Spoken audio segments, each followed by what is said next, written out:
Olá, mi gente! Olá, queridos!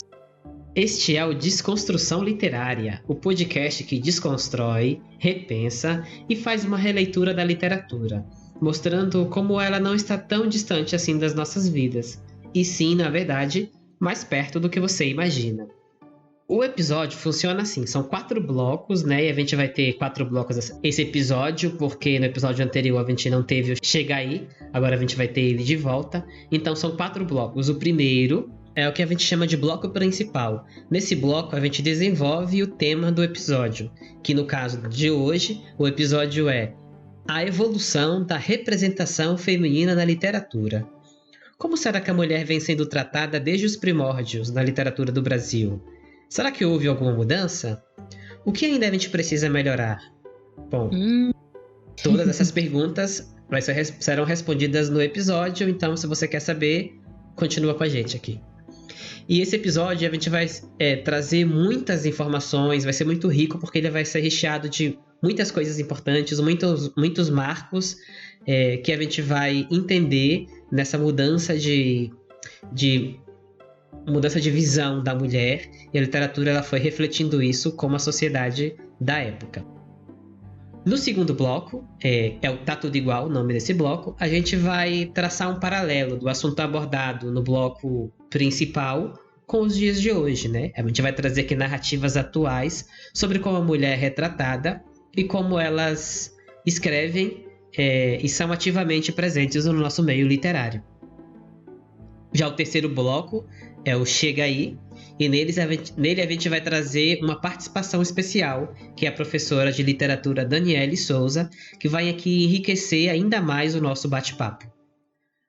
O quarto bloco é o Se Liga Nessa, e nesse bloco a gente dá dicas culturais do que você pode fazer assim nessa quarentena, né? A gente está vivendo em casa praticamente, mas isso não quer dizer que a gente não possa aproveitar a cultura. Aliás, ela está sendo uma das coisas que está nos ajudando a enfrentar esse período tão difícil. Verdade. Mas antes mesmo da gente começar a entrar nesses blocos, eu vou convidar vocês a assinar a gente nas plataformas de streaming.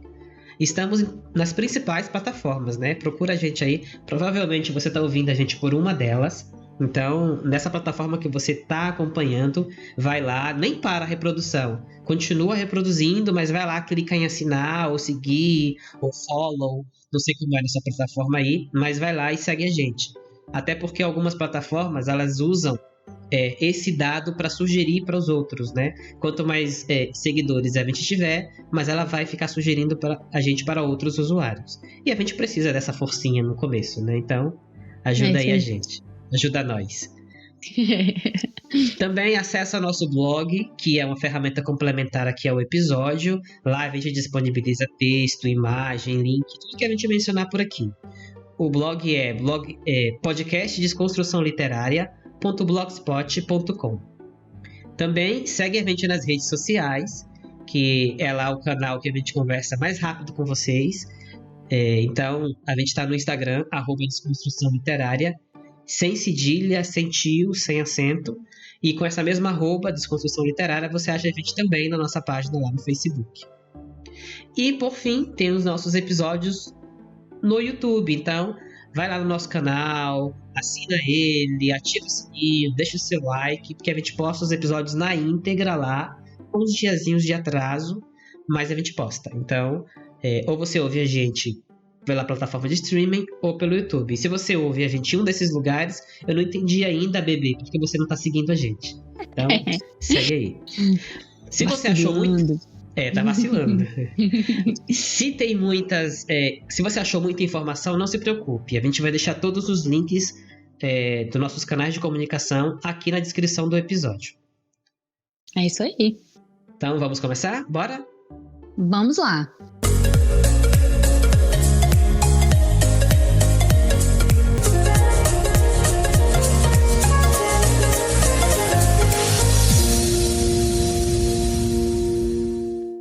A nossa pauta de hoje ela é muito rica, muito interessante, assim, tem muita coisa legal para falar.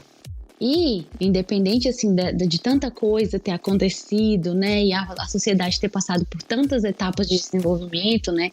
Tanto que a vida hoje é tão diferente ali da nossa infância nos anos 90, do século passado como um todo. Muitas coisas aconteceram e tal, mas tem muita coisa para mudar ainda, né? Então, por exemplo, essas questões de gênero carregam ainda muito estereótipos, né? Que por muitas vezes subestimam a atuação da mulher. É importante salientar, entretanto, que no passado, sobretudo numa sociedade patriarcal, os estereótipos aconteciam de forma mais acentuada, mais naturalizada. É um pouco diferente da forma que é abordado hoje, né? A representação da mulher na literatura brasileira já aparecia na época do descobrimento. Lá na Carta de Pero Vaz de Caminha mesmo, as mulheres eram descritas como sempre relacionadas às suas genitálias, né? A forma como elas se apresentavam, que era totalmente diferente dali chamava atenção e tal, mas as mulheres não eram retratadas de outra forma, somente ali pela sua nudez, né? Pela forma com que elas se apresentavam fisicamente. E aí tem uma parte que é interessante, que eu vou ler aqui agora, da carta, que ela fala assim: e uma daquelas moças era toda tingida, de baixo a cima daquela tintura.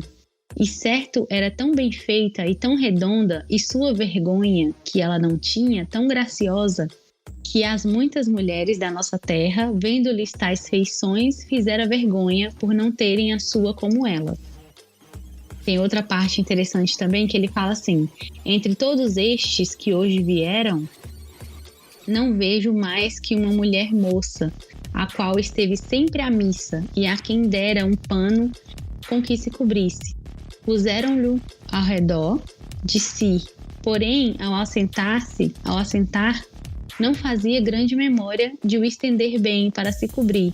Assim, Senhor, a inocência dessa gente é tal que a de Adão não seria maior quanto a vergonha.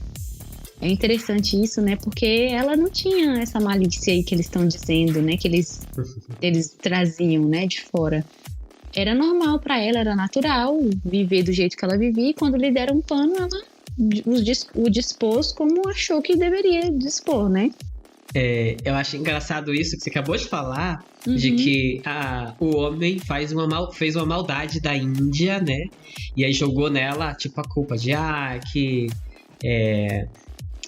a sensualidade dela e não sei o quê. E acontece muito isso hoje, né? Tipo, sim, a mulher tá lá tá com calor, aí coloca uma roupa mais curta e tal, e ela tá querendo me provocar. Sim. Tipo, mas com essa roupa aí, como é que ela... Baixa sua bola, que ela não tá fazendo isso por você, ela tá fazendo por ela, porque tá calor, sim, meu não querido. É por você. Sim. Não, e outra, tem mulher que se sente bem, né, de um short curto, ela gosta de um short curto, ela gosta de uma blusinha mais refrescante, vamos dizer assim. Ou mesmo, sei lá, de um vestido e tal, e o homem já leva, mas com esse short, como é que ela não queria ser estuprada? Mas com esse vestido marcando o corpo, como é que ela não queria ser cantada? É ridículo isso, né? Bem patético. Aí você vai nos países árabes que as mulheres se cobrem tudo, deixa só o olho do lado de fora, ainda é estuprada, vai falar, mas só deixando o olho de lado de fora, como que ela não queria ser estuprada? Pois é, né? Qual é a explicação? Não tem nem como, né, gente? Menor condição. Exatamente. Mas assim, o que choca muito aqui, nesses relatos que você leu da Carta de Pero Vaz de Caminha, é que desde o começo, assim, o português já começou errando, né? Sim. Já descrevia a mulher, assim, já no primeiro documento sobre o Brasil, por sua genitália, assim, né? A mulher não é só vagina, mas é que nesse momento ele reduziu ela a isso. E isso ficou, assim, como consequência até hoje, né? Sim, exatamente. Que a gente vê a mulher sendo muito reduzida a isso somente. Exatamente. Tem muita gente que pensa ainda que resume a mulher a isso, a sua genitália. Tá vendo? Se você pensa que a literatura não tem nada a ver com a vida real, olha aqui, ó, mostra uma prova clara de que tem tudo a ver. Século XVI estamos falando. Estamos no XXI, exatamente. Viu, querido? Estamos falando de século, tá? Só pra você ver a diferença aí, a distância. E ainda sobre esse segundo trecho que você leu, né? Que eu achei meio que um deboche, assim. Inocente, mas foi um deboche, né? Tipo, Sim. a Índia tava lá, ela não usava nada pra se cobrir, ela pintava só sua pele e pronto. Aí chega um português, chama ela pra missa, que ela nem sabe o que é uma missa.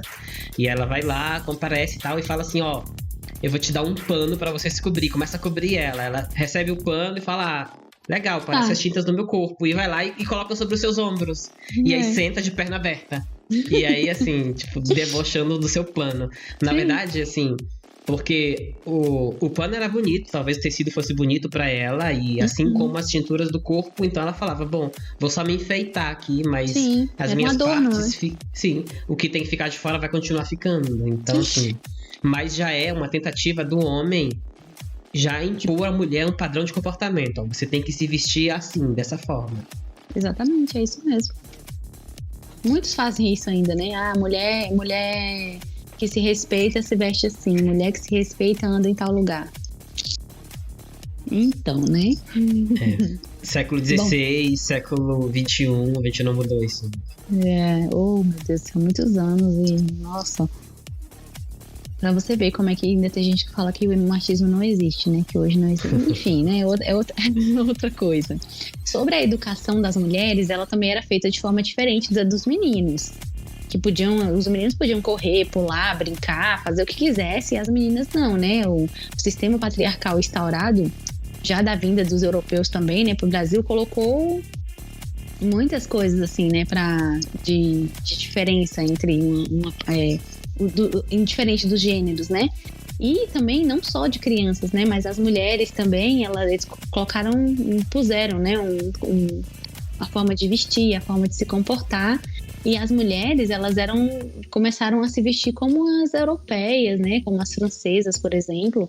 Mesmo que aquelas vestimentas não condissessem com o clima tropical que era o nosso país, né? Não condissessem com a nossa realidade, que era outra totalmente diferente da Europa. E aí, isso até hoje é assim, né? As mulheres que são bem vestidas são as que vestem aquelas roupas, aquelas grifes francesas, grifes europeias, grifes da América do Norte e tal. E é muito interessante isso, porque a pessoa deixou de viver a sua própria natureza para adotar outra que não tem nada a ver com a realidade. É muito violento isso. Pensar isso e refletir nisso é muito violento. Falando sobre essa questão de brincadeiras, né, André? A gente sabe que a nossa infância foi desse jeito, né?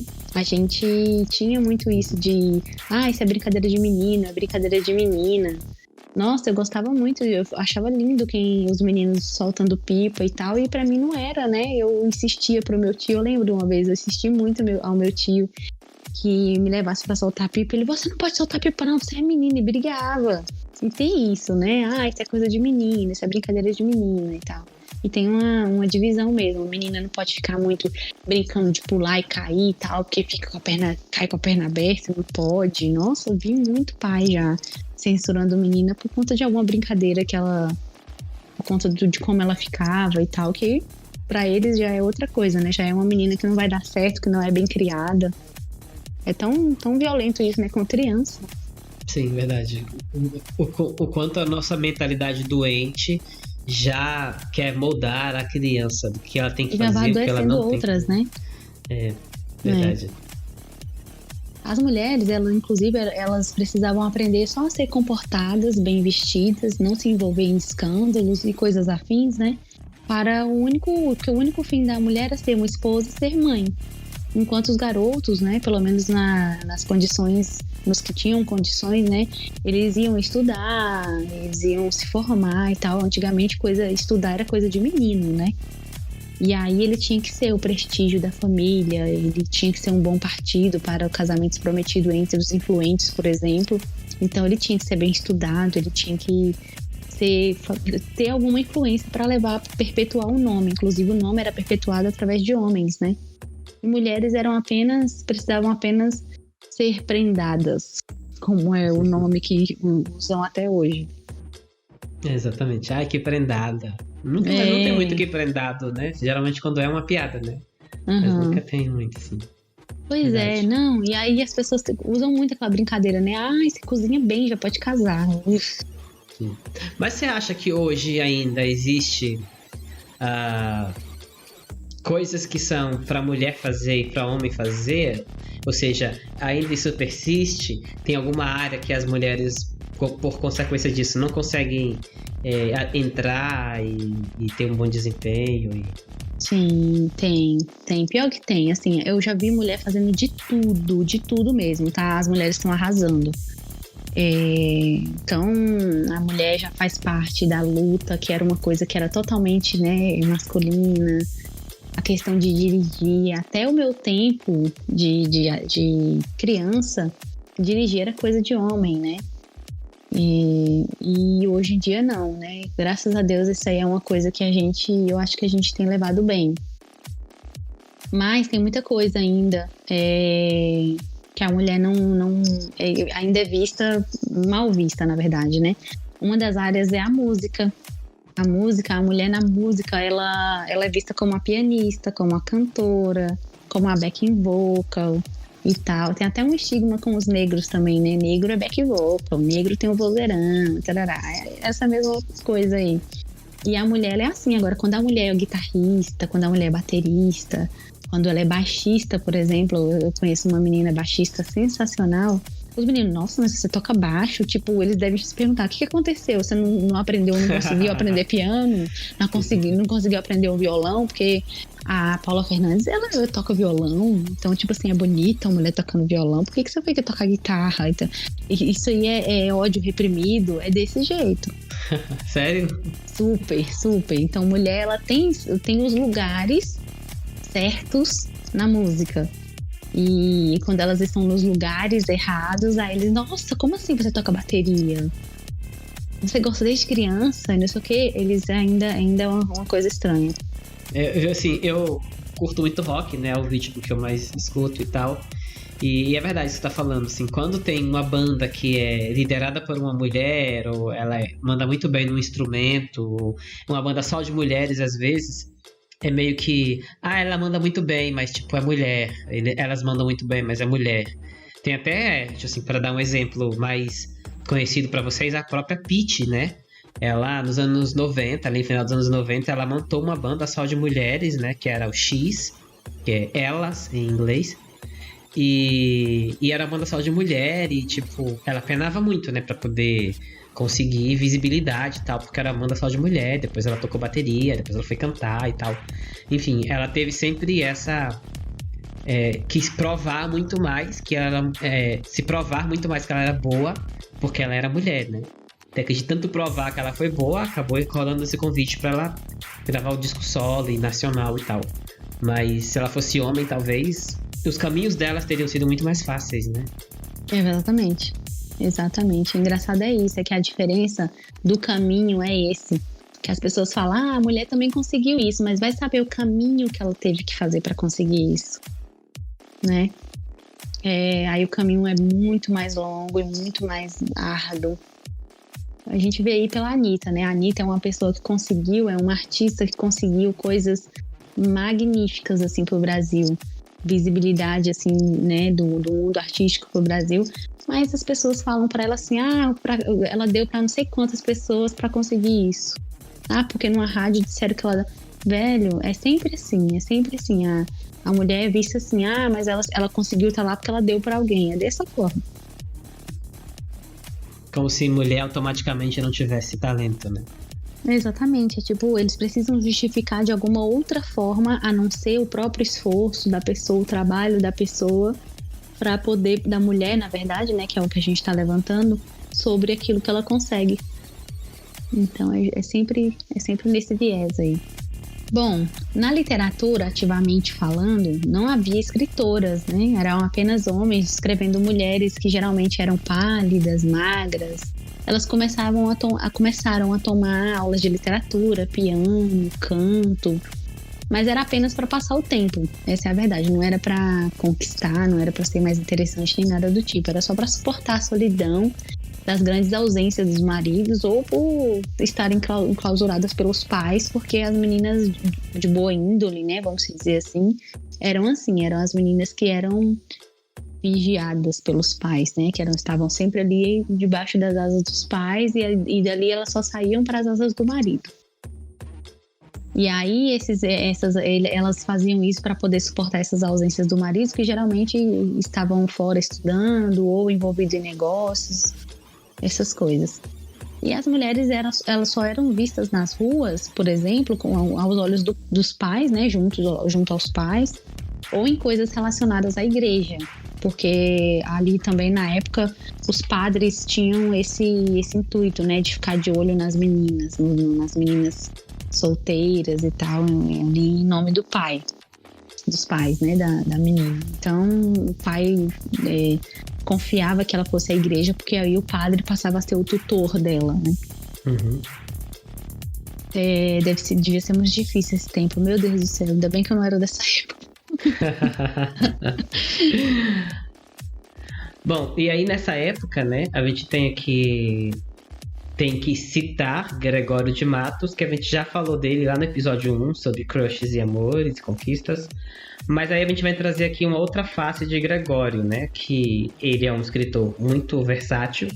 E então a gente vai trazer essa outra face dele, que não era aquela do primeiro episódio. Uhum. Mas que face era essa do primeiro episódio? Você quer saber? Vai lá no primeiro episódio e ouve. Foi tão legal. Sim, foi muito legal. E a gente vai trazer hoje uma face que ele descreve a mulher meio idealizada, assim, meio com traços estereotipados. Bom, vou ler e depois eu falo sobre isso. O poema que a gente trouxe é A Sua Mulher Antes de Casar.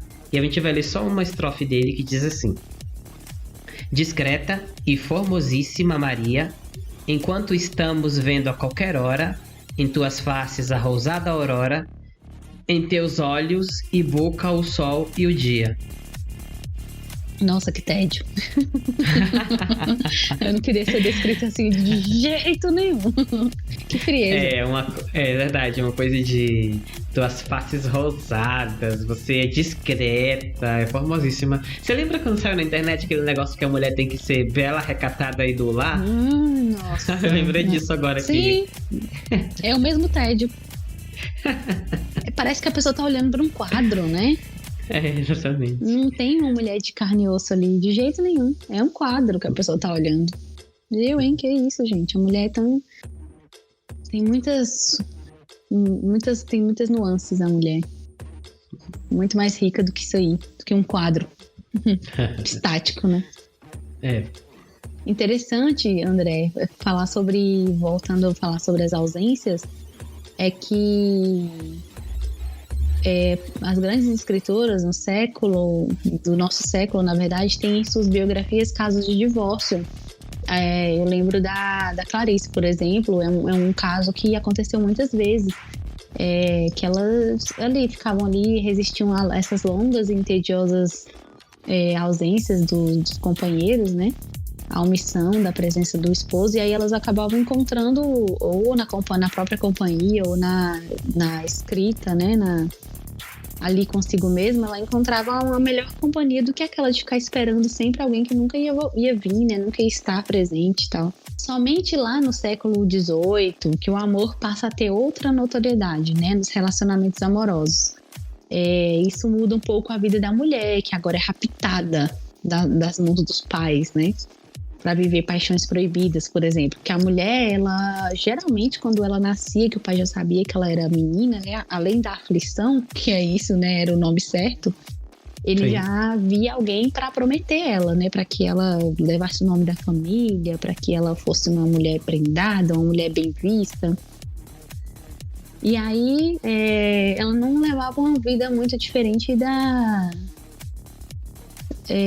mulher de antes, né? A vida dela, ela era enclausurada pelos pais, depois ela ficava sozinha, enclausurada pelo marido e ainda sozinha, né? Porque o marido saía, ia se envolver em negócios, ia se envolver em política, por exemplo, ou ia estudar, e aí acabava que o marido exercia nela aquele papel, o mesmo papel de pai, né?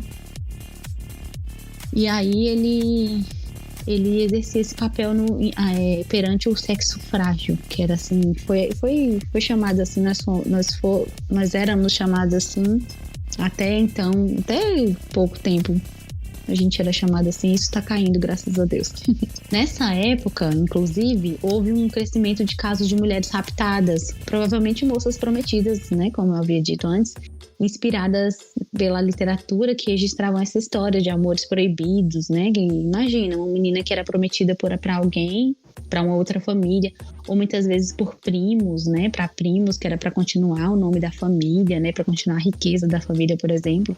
E ela se apaixonava por outro. Então, quando ela via aquelas histórias ali, aquelas histórias retratadas na literatura, ela via naquilo uma possibilidade do amor, daquele amor proibido, que ela se apaixonava por outra pessoa, de acontecer.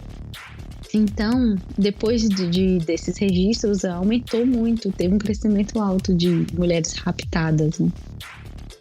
Eu acho incrível, né, como muitas vezes é romantizado a questão do rapto de mulheres. Uhum. Aqui você falou de 2 raptos que eu consigo ver assim diferente, né? Um que é quase uma fuga da mulher, meio que querer escapar daquele modelo de se casar com alguém que ela não queria, com um primo, que às vezes era um cara super sem graça, feio, e aí ela se apaixonava por outro alguém que ela não podia se casar, então eles fugiam juntos, né? Porque não tinha outra pra elas. Sim.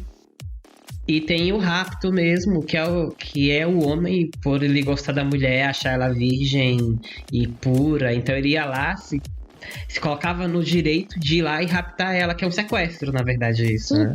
Super, é um sequestro. As pessoas romantizam mesmo e acabam esquecendo que é um sequestro, né? Sim, eu acho interessante, assim, triste, na verdade, quando algumas vezes eu fui ao estado do Goiás, no interior do Goiás. É legal isso falar sobre isso, porque lá no Goiás eles não gostam que a gente de Brasília fale no Goiás, é em Goiás. É em Goiás, é verdade, eles falam isso.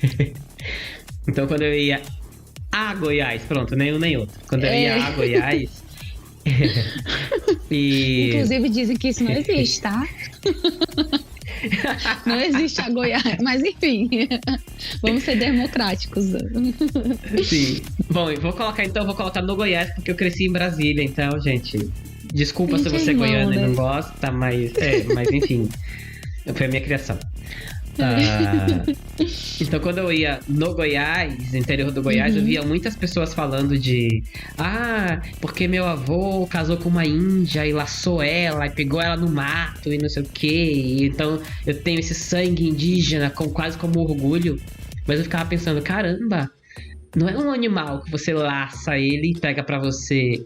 Isso é um sequestro. Você raptou a mulher que tava ali, na cultura dela, com a tribo dela, vivendo da forma que ela queria, e laçou ela pra viver com você. Mas depois ela pode ter se apaixonado por ele e tal. Tá, mas naquela hora não, porque se ela realmente estava apaixonada por você...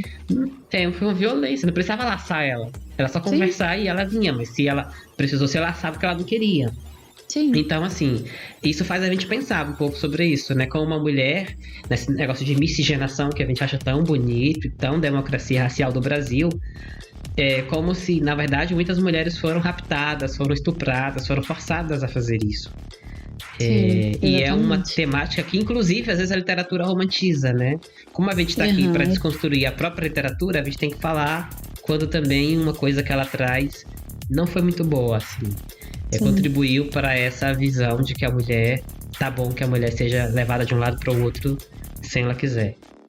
Sim, verdade. Muito da miscigenação do Brasil, inclusive, André, infelizmente, foi pelo meio da violência. A gente pode citar também, André, por exemplo, a personagem Luísa lá do Primo Basílio, a obra de Eça de Queiroz, português, né? Que ela se envolve com o primo. E ela recebe esse primo em casa, né? Enquanto o marido, que se eu não me engano é caixeiro viajante, ele estava fora. E aí o primo boêmio, muito galanteador e tal. E aí aquilo lá meio que assim, deu uma agitada na vida dela, não sei. Eu me coloco no lugar, na verdade, para falar isso, né? E aí ela viu ali também uma maneira de, sei lá, se divertir ou algo do tipo, mas ela acaba caindo em uma cilada, né? Vamos dizer assim. Bom, passando agora para a parte onde as mulheres deixam de ser mencionadas ou idealizadas, a gente tem as mulheres que foram referências cruciais na literatura. Foram mudando esse estigma aí, né? Inclusive para a ressignificação do papel da mulher na sociedade, já que a arte imita a vida e a vida imita a arte, não é verdade? Sim, é verdade. E sobre essas mulheres, a primeira que a gente vai citar aqui é a Júlia Lopes de Almeida, que é uma escritora que é muito maravilhosa a história dela, mas infelizmente ela foi invisibilizada. E é uma mulher que merece assim, ser muito citada. E a gente vai fazer um pouco de justiça. Essa é a palavra certa, invisibilizada. Sim. E a gente vai fazer um pouco de justiça hoje aqui nesse episódio. É isso aí. Que é, por exemplo, a Júlia Lopes de Almeida, ela é do século XIX. Tá vendo? Que nem século XIX nem é tão bizarro assim. Às vezes traz umas coisinhas boas. E uma dessas coisas é a Júlia Lopes de Almeida, que ela era uma mulher que lutou pela República, ou seja, pelo fim da monarquia no Brasil. E também ela lutou pela abolição da escravatura, né? E ela, assim, sendo mulher, tendo mesmo aquelas restrições que a gente já falou, que a Débora já explicou aqui, de que mulher tinha um papel, ela estudava, mas ela não escrevia, ela tinha que ser dona de casa. A Júlia Lopes de Almeida quebrou tudo isso. Ela falou, não, queridos, eu não sou essa pessoa que vocês estão falando, não sou essa mulher do romantismo, idealizada, sofredora, ou fica lá na janela esperando o amor chegar. Porque se você for ver, assim, a época de Júlia Lopes é muito próxima ali ao romantismo. Ela é mais ou menos a terceira fase, onde o romantismo começa a ser ali uma crítica social. Então ela chegou mostrando, assim, de uma outra forma, tipo, chutando a porta, já cheguei chegando, e eu não sou a mulher que vocês pensam, eu sou a mulher que tá envolvida nas questões, que faz crítica social, que não quer um império onde a gente sustente uma família real, queremos uma república, um governo do povo, abolir os escravos. Então ela já chegou assim, propondo muita coisa inovadora para a época. Sim. E ela simplesmente é esquecida. Então assim, é uma injustiça muito grande. E tem uma outra questão assim que é injustiça também, que ela foi uma das criadoras, ela foi fundamental para a criação da Academia Brasileira de Letras. Mas sabe o que aconteceu? O seu nome não constou na lista de fundadores. Quem entrou, na verdade, foi o marido dela, que é Filinto de Almeida. E eles criaram uma desculpinha ali de que não, porque a gente tá seguindo o modelo de Academia Francesa de Letras, e lá só é homem, não é mulher. Porcaria nenhuma. Vocês estavam só boicotando ela porque ela era mulher. Sim, então, assim, e tava fazendo um trabalho maravilhoso, né? Sim, porque ela não tem defeito, ela, assim, tudo que você for ver, ela tem ideal, ela lutou por esse ideal, ela escreveu, ajudou a montar a academia, não tinha por que ela ficar de fora, simplesmente porque ela era mulher. Exatamente, era só olhar para a competência, né? As pessoas têm isso de ficar dividindo a pessoa através do gênero, é olhar o ser humano, é o que ele tem feito como ser humano. E o que ela fez como ser humano? Ela foi fundamental para a fundação da academia, acabou. O nome dela que deveria estar lá, e não está. Interessante, André, que a Academia Brasileira de Letras só em 2017 reconheceu todo o silêncio da própria academia quanto à obra e quanto à importância dela na fundação da academia, e fez uma retratação, mas demorou pra caramba, né? Foi praticamente 100 anos. Sim, exatamente. Então, assim, espero que daqui pra frente a academia haja, assim, aprendendo com esse erro, né? Incluindo mais escritoras nas suas cadeiras e tal. Sim. Eu tenho vários, assim, que eu poderia sugerir pra eles, em que poderia entrar, assim. A Débora tá aqui, então ela pode também, inclusive, uma candidata. Cara, como é que você consegue imaginar uma Academia Brasileira de Letras sem a Clarice dona daquilo, da porra toda? Eu não tenho outra palavra. É essa mesmo. E interessante não, né? Triste, na verdade, é que somente 6 mulheres fizeram parte, né? Da academia, de alguma cadeira da Academia Brasileira. Enfim. Pouquíssimo ainda. A gente vai citar, assim, essas mulheres aqui, né? Algumas mais. A gente vai parar um pouquinho mais para conversar sobre elas, outras mais rápida. Mas a gente vai falar um pouquinho sobre essas mulheres. Sim. Uma delas é Raquel de Queiroz, né? Raquel de Queiroz também é uma das ocupantes da Academia Brasileira de Letras. E vocês vão conhecer mais a Raquel de Queiroz com uma obra dela chamada Memorial de Maria Moura. Foi um livro que virou série, né, para a TV aberta em 94. E conta a história de uma mulher, né, a Maria Moura, que depois de perder a sua mãe aos 17 anos de idade, ela começou a sofrer, ser seduzida ali pelo seu padrasto, sofrer ali um assédio pelo seu padrasto. E ainda assim, ela não se deixou abater pelas dificuldades da vida e decidiu enfrentar uma jornada, né, viajando até a Serra dos Padres, para impedir que o seu sítio fosse invadido pelos seus primos Tonho, Irineu e Firma, que eram pessoas de mau caráter. Então, assim, olha, imagina a vida de Maria Moura. Ela é adolescente, né? Porque 17 anos, a mãe morreu, foi abusada pelo padrasto, teve que viajar para longe, brigar pelo seu patrimônio com seus primos, todos homens, inclusive. Então, assim, a Maria Moura é uma mulher com muita força, né? No meio de tudo, ainda ela conseguiu coragem para defender o que é seu.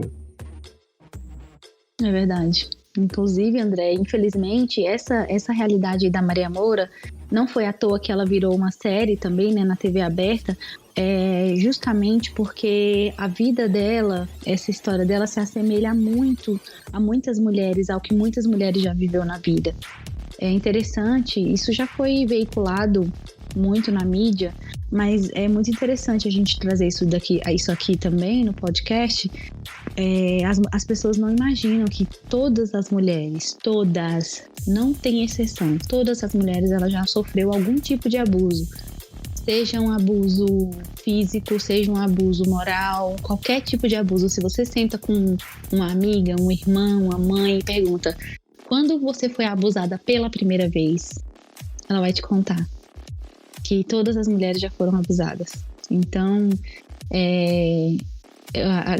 eu acredito que a arte, ela é muito veiculada também por conta da identificação da história com quem está consumindo aquela história. E ela não virou série à toa. Sim. Inclusive, é muito importante você dizer isso, porque eu, como homem, quero falar com outros homens agora nesse momento aqui, que tá ouvindo a gente. Sim. Que, olha só que grave isso, ela falou. Todas as mulheres, em algum momento da sua vida, foram abusadas. Sim. E a gente que é homem não tem essa noção disso. Então, assim, levando em consideração que as mulheres passam por isso, sempre todas vão passar por isso em algum momento da sua vida, nunca chegue dizendo que tá estranho a história que você tá contando. Pode ser que ela esteja nervosa, não esteja lembrando dos detalhes, ou ela ficou bloqueada e não consegue realmente lembrar ou contar. E é uma situação traumática, mas se falar pra ela que, além de, depois de ela passar de tudo isso, que tá muito estranha essa história que ela tá contando, jamais faça isso. Você pode, mesmo que você não acredite, alguma coisa não esteja fechando na história e tudo, fique calado. Espere as águas passarem, ou não espere nada, você não tem que entender nada. Né? Quem tem que tomar as medidas é a pessoa, são as autoridades responsáveis. Você não tem nem que estar dizendo alguma coisa sobre a história dos outros. Sim. Mas não fique você não está contribuindo em nada com essas pessoas. Você está, pelo contrário, agravando uma dor de uma pessoa que passou por uma coisa muito triste, muito cruel e traumática, que a gente nem sabe se vai ter algum conserto daqui pra frente na vida dessa pessoa, né? Exatamente. É justamente isso aí. Quando a pessoa começa a questionar, ela começa a colocar um monte de culpa na mulher, né? Ela começa a colocar um monte de culpa na vítima, na verdade. Então, se você não acredita, como o André tá falando, se você não acredita ou se tem alguma coisa que pra você não faz sentido, não faça nada, ou então tenta ajudá-la de alguma forma, dirigindo ela a alguma autoridade, alguém que possa ajudá-la, porque quando você não pode ajudar, você pode encaminhá-la para quem possa ajudar. Então, você não pode ajudar, também não atrapalha. É simples assim. Bom, e a outra ocupante de cadeira da Academia Brasileira de Letras foi a Diná Silveira de Queiroz. Você vai conhecer muito bem a Diná por uma obra dela, que também foi um livro, né, e virou uma série, que é A Muralha, que virou uma série na TV aberta no ano 2000. E eu acho interessante, assim, porque eu tô sempre tentando trazer aqui uma mulher falando sobre outra mulher. Por que isso? Porque Porque eu acho o seguinte, que a literatura, assim, durante séculos e séculos, sempre foi dominada por homens. De repente, quando você tem ali século XIX, século XX, a mulher começando a escrever, ela começa a escrever sobre outras mulheres, que é muito diferente daquelas mulheres idealizadas que os homens escreviam. Exatamente. Então aí você tem que, tipo, começar a abrir os seus ouvidos e falar, bom, e a sua mente?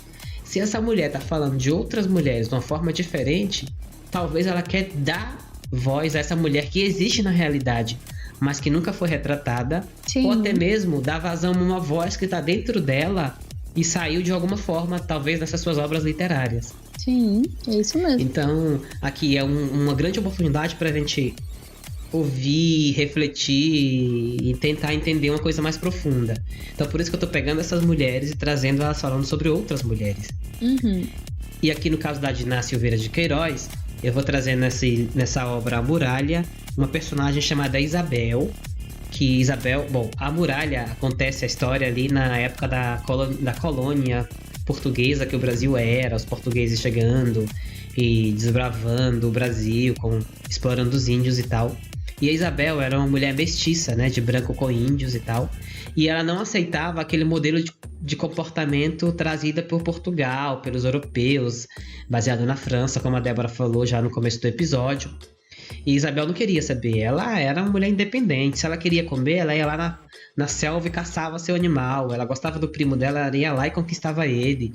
Ela não ficava naquele papel esperando de mulher passiva, né? E então as outras pessoas viam Isabel julgavam ela como uma mulher animal, porque ela não tem modos, ela não tem delicadeza, ela é, tipo, não é polida, ela é selvagem. Então, mostrava aqui a Diná dando voz para um tipo de mulher que não se sujeita, que não se domestica e que não se deixa impor. Sim. Mas você vê, né, que ela leva esse nome, né, de mulher animal por conta disso. Sim. E dentre, assim, essas mulheres que ocuparam também a Academia Brasileira de Letras, nós temos outras, assim, que a gente não vai falar tão profundamente, assim, sobre elas, porque o tempo não permite, mas a gente pode até uma ou outra falar aqui, trazer de volta aqui, né, mas a gente não vai se aprofundar muito nessas. Mas assim, como eu sempre costumo dizer, isso aqui é só uma pincelada, um feijão com arroz. Se você quiser uma comida mais profunda, uma profundidade a mais do que a gente está falando, que a gente vai deixar lá no nosso blog o nome de todas essas escritoras, e você, por sua conta, faz sua pesquisa, vai se aprofundar, vai buscar o seu conhecimento. Aqui a gente vai propor para vocês um universo para se explorar. São gatilhos, né, André? Exatamente. E aí você segue aí. Se você achar que deve.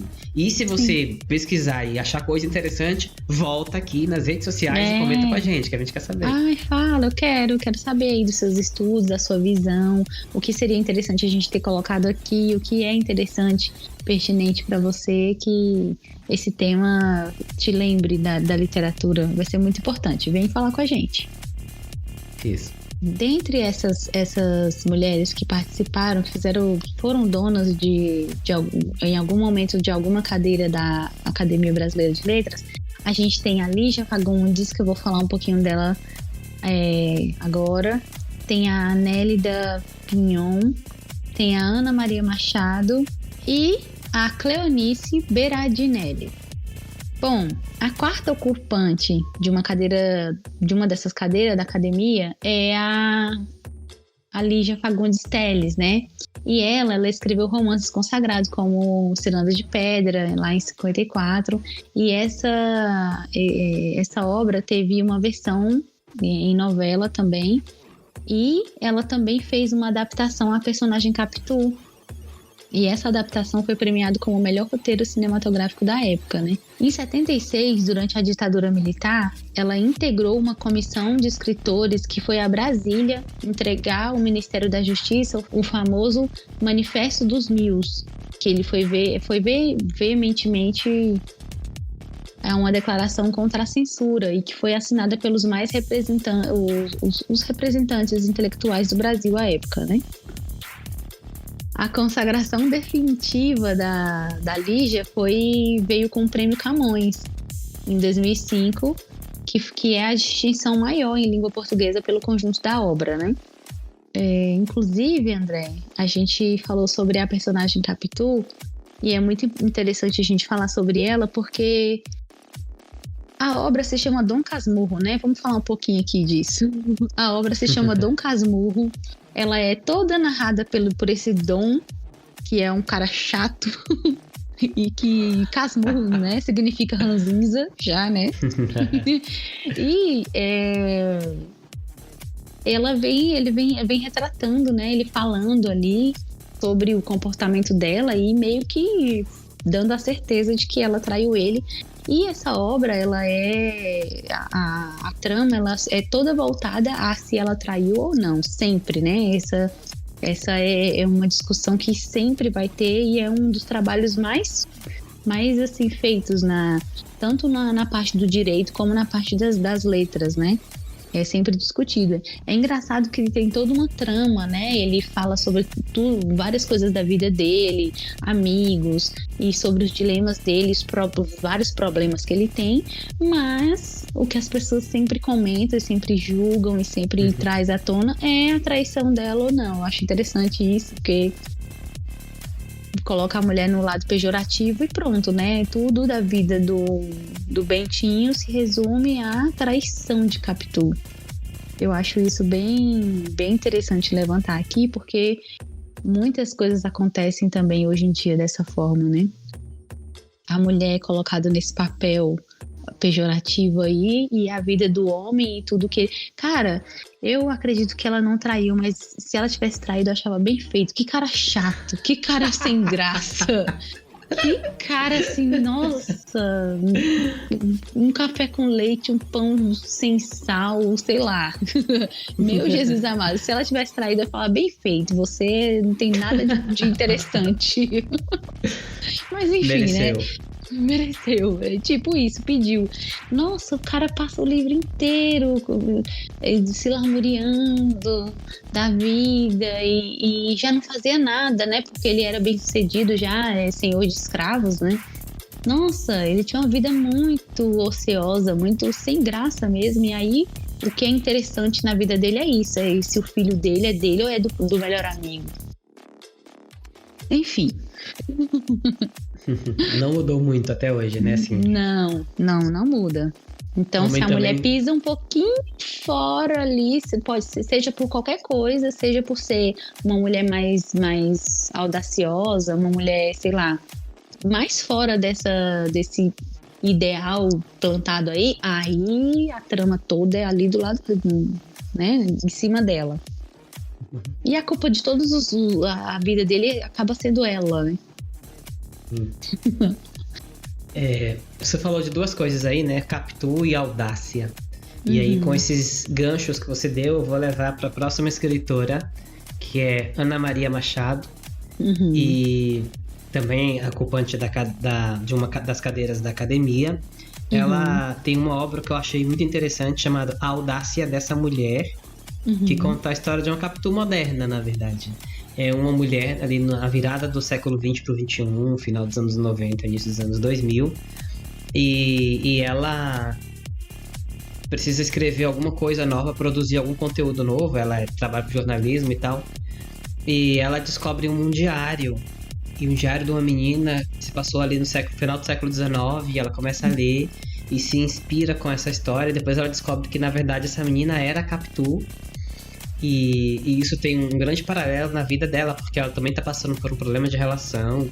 Ela tem que decidir entre continuar com um relacionamento antigo, monogâmico, que o homem diz o que ela tem que fazer, e uma pessoa que ela está conhecendo agora, mas que é uma relação aberta e tal.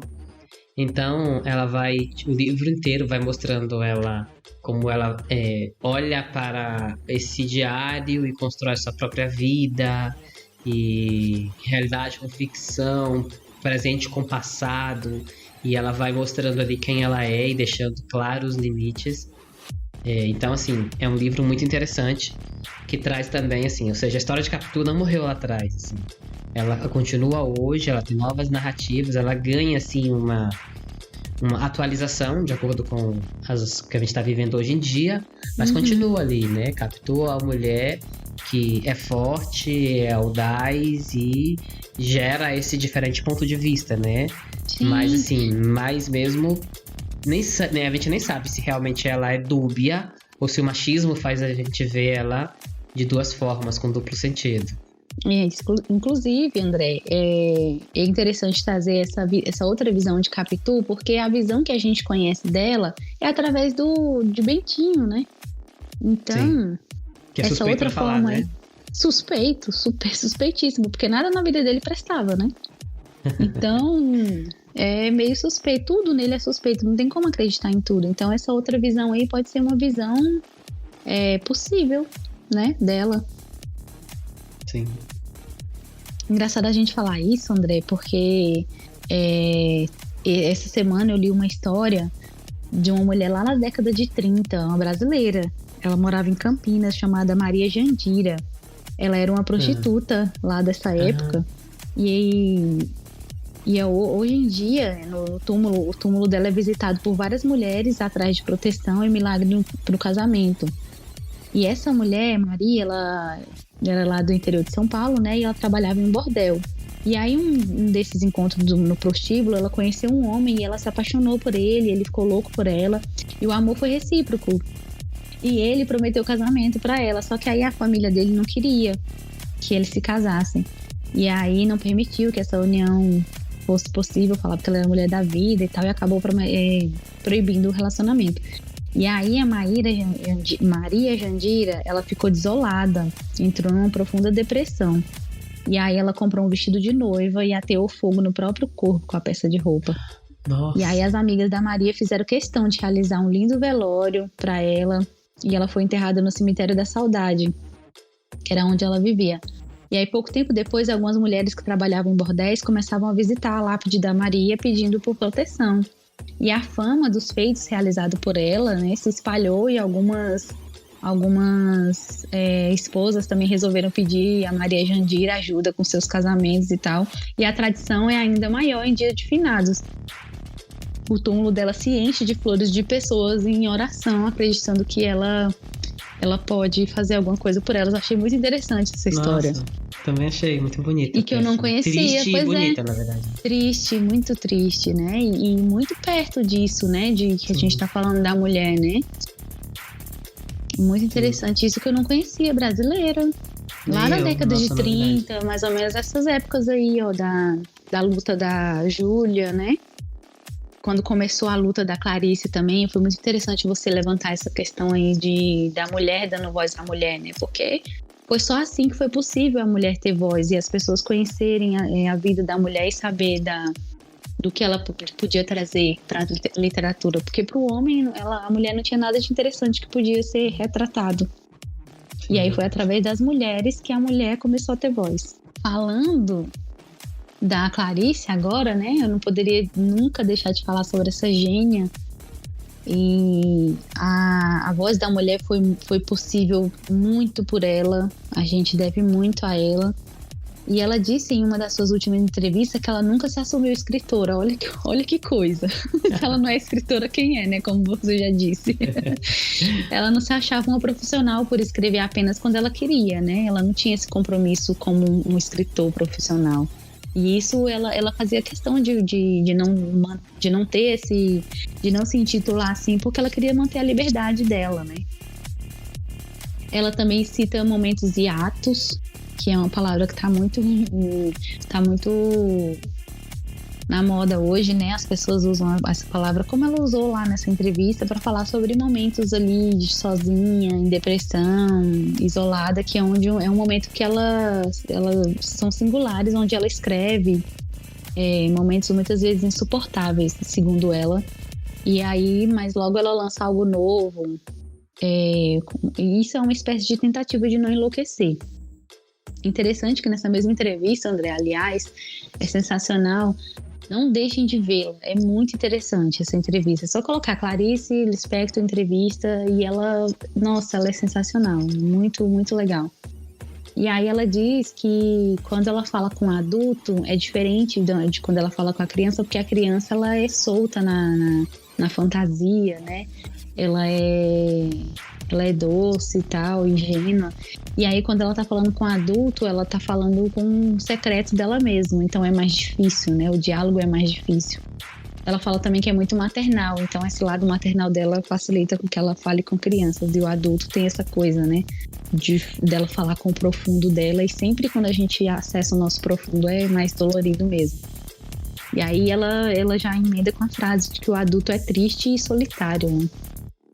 A Clarice, sério, não tem como não falar assim da contribuição que ela trouxe para a literatura e para essa mudança, né, da visão da mulher como um todo na sociedade, não só na literatura, mas através da literatura as coisas começaram a mudar. Acho que nesse passeio que a gente fez hoje, assim, a gente viu uma grande evolução, né? Primeiro a mulher retratada pelo homem, e aí tem vários erros, porque não é a própria mulher, porque a mulher não era incapaz, ela podia se retratar, né? Mas sim, uma vez que o homem retratava ela, lógico que não vai ter alguma coisa errada aí. E ele retratava ela como realmente uma coisa inferior, como uma propriedade às vezes. Sim, e uma coisa sem sal, né? Uma coisa sem... É engraçado, André, só rapidinho, botando mais um adendo aqui sobre a Clarice, que ela traz na última obra dela, A Hora da Estrela, ela traz a personagem Macabeia, que é a principal, e ela traz aquela mesma personagem descrita pelos homens, aquela mulher magra, pálida, sem sal, mas ela traz toda a riqueza e toda a trama que é a vida de uma mulher e todos as dificuldades que ela passa, toda a riqueza da vida de uma mulher. Então ela traz a mesma mulher, só que ela vem trazendo toda a riqueza que a vida da mulher tem, né? Então olha a genialidade dela, não tem como não dizer. Eu até achava chato, né, quando as pessoas ficavam endeusando Clarice, falavam, ai, que coisa, que babação. E hoje eu entendo, ela realmente foi muito gênia. A Clarice, ela conseguia construir mulheres muito complexas e protagonistas, então, assim, ela dava apresentava um universo dentro de dentro de um só personagem, que é o que a mulher é, né? A mulher é muito complexa. Sim. E então ela trazia, tipo, Macabeia, que era uma menina, uma mulher desse jeito que a gente conhece, de frágil, mas com uma humanidade grande dentro de si. Sim, e trazia cheia de sonhos, né? Ela havia uma riqueza, né? Sim, tinha aquele personagem lá daquele livro Paixão Segundo GH, que a gente leu na escola, e que tinha uma mulher que que eu não gosto até hoje, mas tudo bem. E que a mulher comia a barata e depois eu começava a filosofar sobre a própria vida, refletir o mundo. E, ou seja, uma mulher que se aprofundava, chegava até o profundo de si. Então, a Clarice, ela conseguia, assim, tocar em lugares, chegar a lugares inéditos na literatura, assim, brasileira, e com personagens femininos. Então, um homem não fez isso com a mulher. Foi preciso uma mulher fazer isso com outras mulheres, personagens femininos. Então, acho interessante essa evolução de o homem retratando a mulher e a mulher retratando as próprias mulheres, como você vê aqui, que é muito mais natural, né? Mais espontâneo, como a mulher retrata ela mesma. Sim, porque ela traz essa riqueza, né? A riqueza que a mulher tem em sua vida, em seus dilemas. Sim. E era o que o homem enxergava, né? Ou era como lá no século XVI, apenas uma genitália, ou como só ali um quadro. Sim. Bom, então esse foi o nosso primeiro bloco, né? O bloco principal. A gente conseguiu fazer essa análise sobre como a mulher foi sendo representada. E aí, na sua opinião, você acha que alguma coisa faltou a gente apontar aqui de como a literatura retratava a mulher? Ficou muita coisa de fora, realmente, porque a gente propositalmente tirou muita coisa para não ficar muito grande esse episódio. Exatamente. Mas se você acha que alguma coisa não poderia ter ficado de fora, escreve pra gente. redes sociais, @desconstrução literária, ou no nosso e-mail, desconstruçãoliterária@gmail.com. É isso aí. E agora vamos para o nosso segundo bloco. Tá tudo igual. Tá tudo igual. Tá tudo Tá igual. tudo igual. Tá tudo igual. Bom, e no Tá Tudo Igual, eu trago a música Irreplaceable, da Beyoncé. Essa música não foi à toa que ela ficou semanas em primeiro lugar nas paradas musicais mundiais, né? E ela é muito fera, ela traz essa questão da voz da mulher e da mulher em uma outra posição que não é essa passiva, né? Como você falou, André. Tem uma parte no refrão da música que ela fala assim: então você nem por um segundo pense que é insubstituível. E aí ela fala que um igual a ele ela consegue em 2 segundos. E é muito isso, né? É uma mulher dando voz a outra mulher. Muitos homens vinham, né, com isso de que a gente era só ali um quadro, era alguém para se manter. E ela trouxe essa música e foi sensacional ali no início dos anos 2000. Foi muito tocada e ela é muito fera, traz muito esse paralelo com o que a gente falou no bloco principal. Eu adoro essa música. Aliás, eu adoro esse disco todo da Beyoncé, né? B-Day. Pra mim, assim, tem músicas maravilhosas, clipes maravilhosos. Bom, ela sempre teve clipes bons, né? Sim. Mas eu, assim, tenho um carinho especial por os clipes desse disco. E sim. Acho que era a época que eu gostava mais dela, assim. Hoje continuo gostando, mas naquela época, tipo, é inconfundível, assim. É incomparável. Não tem como. Verdade, verdade. Mas eu gosto ela desse veio clipe, com gosto tudo. muito. Gosto dela, tipo, fazendo as malas pro cara ir embora no clipe, nessa música. Devolve as chaves do carro, está no meu nome, sim, entendeu? Exatamente. E o dedinho, né? muito Tipo, fora daqui. Sim, à esquerda. Suas coisas estão no armário à esquerda. Não toque nas minhas coisas, só pega as suas e cai fora. Muito isso, muito a voz mesmo. A voz da mulher. Eu vou trazer também, assim, um paralelo com uma cantora também, só que dessa vez nacional, que é a Pitty, maravilhosa. E tem uma música dela, assim, que apesar de ter sido gravada no disco de 2009, no Chiaroscuro, ou seja, já tem aí mais de 10 anos, ela vem sempre nas suas turnês trazendo essa música com outro arranjo, então é como se a música estivesse sendo reinventada o tempo inteiro. Se chama Desconstruindo Amélia, a música. E a Pitty, ela conta uma narrativa ali de uma mulher que esquecia de cuidar de si mesma para cuidar da família, do marido, da casa, esquecia até de viver. De repente ela vira o jogo, assim, e agora vai cuidar de si mesma, ela vai se dar prioridade, deixa de ser um outro e passa a ser um também. Então eu amo muito essa música e ela traz muito assim, essa narrativa de uma mulher assumindo o controle de suas próprias vidas, meio como a gente falou aqui, né? De mulheres dando vozes a mulheres protagonistas e que construíram uma narrativa menos idealizada e mais real mesmo, né? Sim, hoje em exatamente. dia a mulher, como diz na música, ela não que ela mudou, trocou uma coisa por outra, pelo contrário, ela acumula mais coisas, assim, ela consegue fazer mais coisas. A música fala assim: depois do lar, do trabalho e dos filhos, ainda vai pra night ferver. Então, a Pitty mulher, é sensacional mesmo. Então, é essa mulher que a Pitty traz, mas a literatura também traz, e a mulher real. É isso aí. É muito isso. A Pitty, ela veio quebrando vários paradigmas, né? Primeiro da mulher no rock, que ali nos anos 80 a gente tinha muito e tal, mas, cara, primeiro uma baiana no rock. Então, da Bahia a gente só espera axé, né? O primeiro paradigma que ela veio quebrando foi esse. E o segundo, essa mulher no rock que... isso é coisa dos anos 80. Pronto, acabou. Não, veio de novo e tá vivona aí, maravilhosa. Sim. E também vou trazer uma outra equivalência, né, assim, que na verdade eu não sei se seria até se liga nessa, né, uma dica cultural ou tá tudo igual, mas acho que os dois. que é um podcast, né? Assim, que é nossos colegas de trabalho, nossas colegas de trabalho. É um podcast chamado Café Feminista. Eu achei interessante, porque é um podcast que traz dentro, assim, do mundo feminismo, muitos temas atuais, temas derivados de outros temas. Elas conseguem fazer cada semana um tema diferente e não fica monótono, fica interessante dentro desse universo feminista, assim. E é muito parecido com o que a gente faz até com a literatura aqui, né? Só que a gente foca na literatura, elas focam lá no movimento feminista, e a gente vai trazendo cada semana um tema diferente. Então, deixo assim, que também, se você quiser complementar suas leituras sobre representação da mulher, como a mulher ela vem sendo apresentada, esse podcast também pode contribuir, pode complementar. Mas vou deixar aqui um aviso.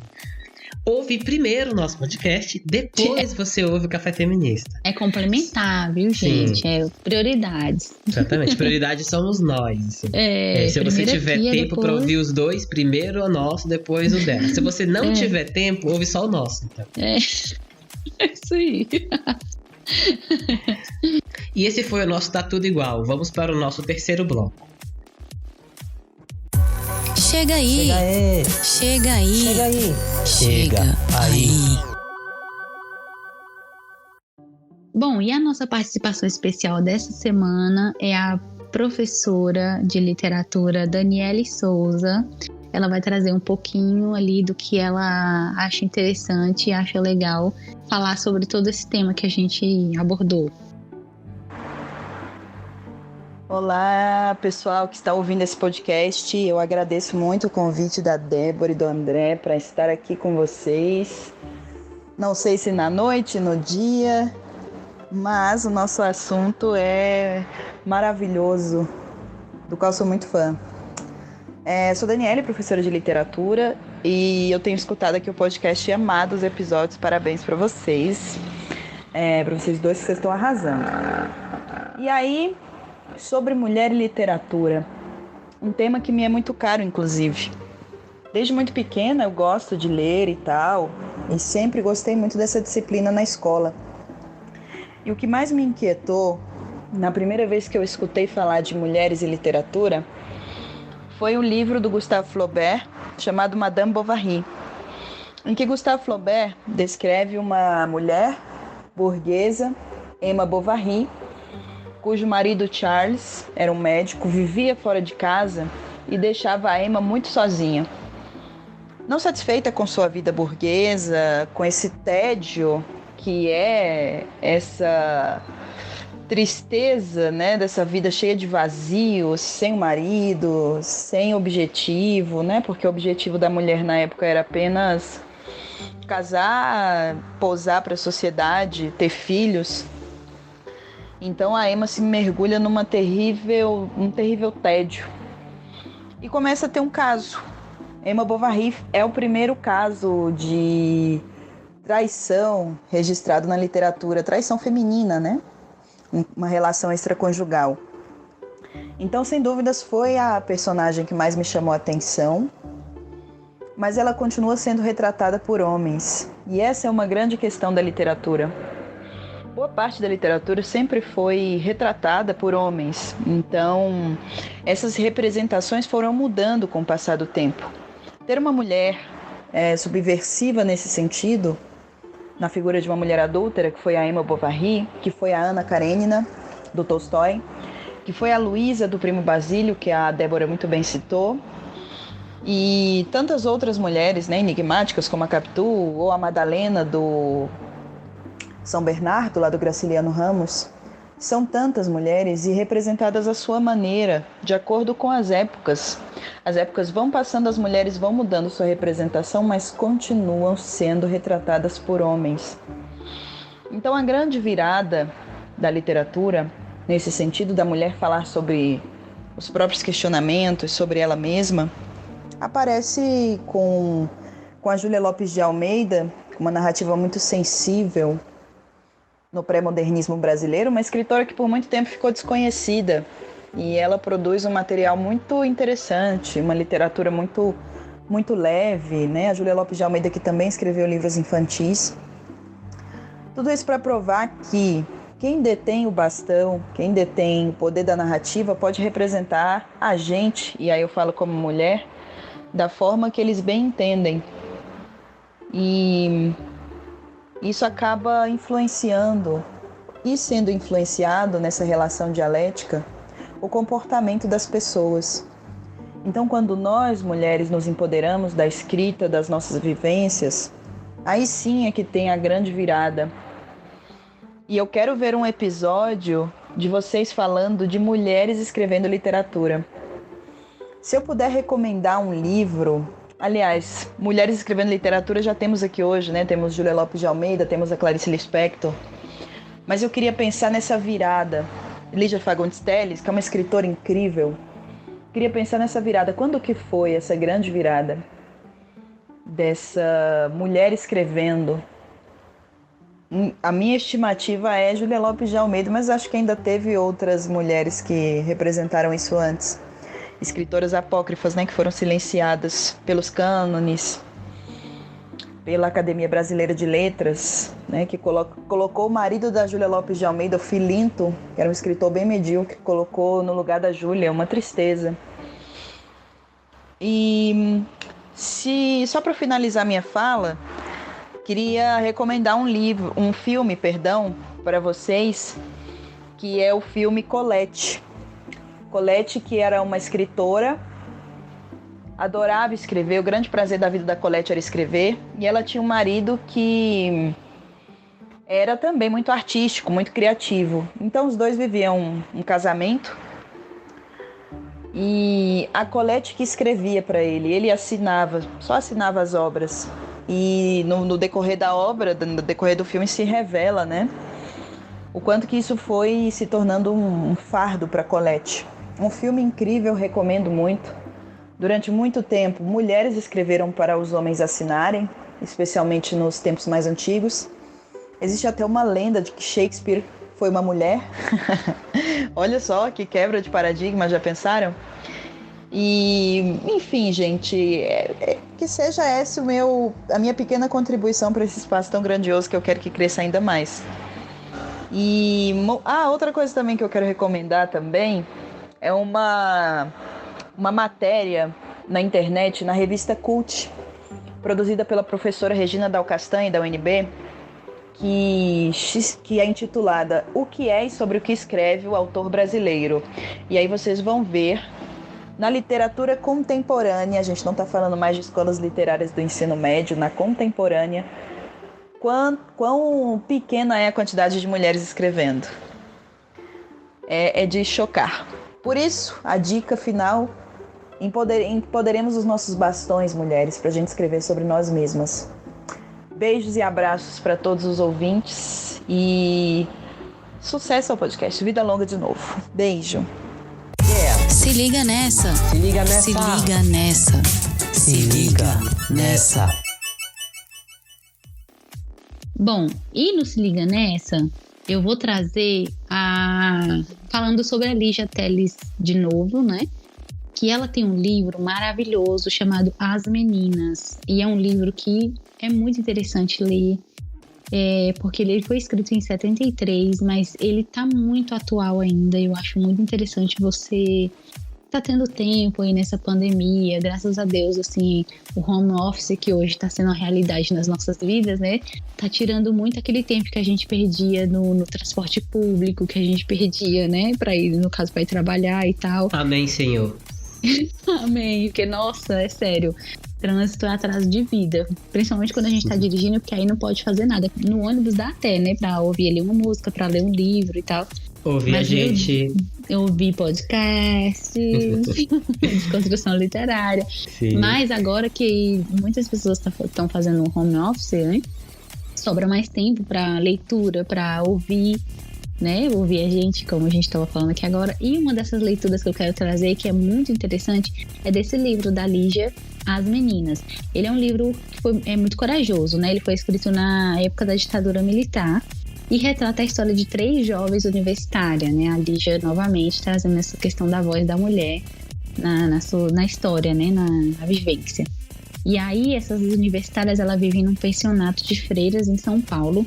E a história se envolve em uma espécie de entrevista, em que elas ficam entrevistando uma a outra e a gente acaba conhecendo a Lorena, a Lia e a Ana, que o nome dela é Ana Clara, mas por conta da vida dela, as meninas chamam ela de Ana Turva. É muito interessante. E aí elas se confessam umas às outras, expondo assim os dilemas e os conflitos pessoais.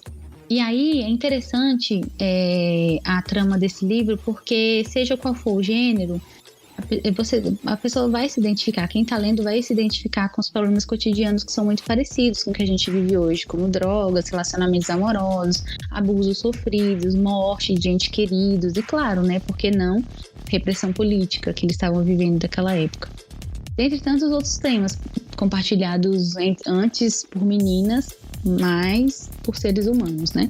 Essa obra, como eu disse, foi escrita em 73 e a nossa vida não mudou tanto de lá pra cá, infelizmente. Vamos mudar, né? Sim. Sabe que eu adoro essa narrativa de mulheres resistindo à ditadura militar e tal, assim. Acho que muitos homens, até ainda hoje, não teriam coragem de lutar, assim. Eu também contra uma repressão. Não é por nada não, mas eu também acho. E você vê, assim, uma mulher na década de 70 fazendo tudo isso, eu adoro, assim. Adoro essas narrativas. Nossa, falar da própria repressão, né? A ditadura militar que veio ali querendo a censura, né? Da expressão. Sim. E aí ela escrever isso é corajoso. Foi muito corajoso mesmo essa obra. Então vale muito a pena a indicação de leitura, gente. Eu vou trazer aqui no Se Liga Nessa uma série, hoje eu vou de série. E vou, como sempre eu venho fazendo, né? Quebrando um pouco o ritmo do tema, né? Eu sempre falo de um tema nada a ver e tal, pra gente mudar um pouquinho. Bom, e a minha dica de hoje é uma série, hoje eu vou de série, daquela plataforma de streaming que você já conhece e tudo. É uma série brasileira chamada Onisciente, que é uma série que tá até mal avaliada, mas aí eu vou quero falar sobre isso agora, né? Quando você vê lá uma série mal avaliada, de 1 estrela, 2 estrelas, não se deixe intimidar por isso. Que geralmente a maioria das pessoas tem mau gosto mesmo, assim.